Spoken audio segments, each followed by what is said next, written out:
apasionado que el tiempo lo tornó libre por sus hojas.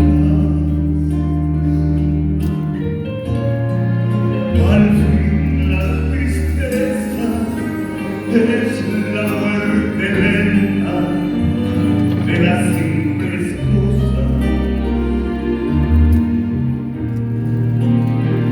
Esas cosas simples que quedan doliendo en el corazón.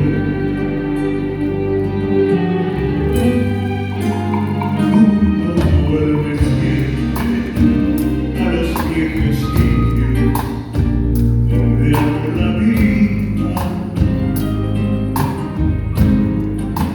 y entonces comprende cómo están ausentes las cosas queridas.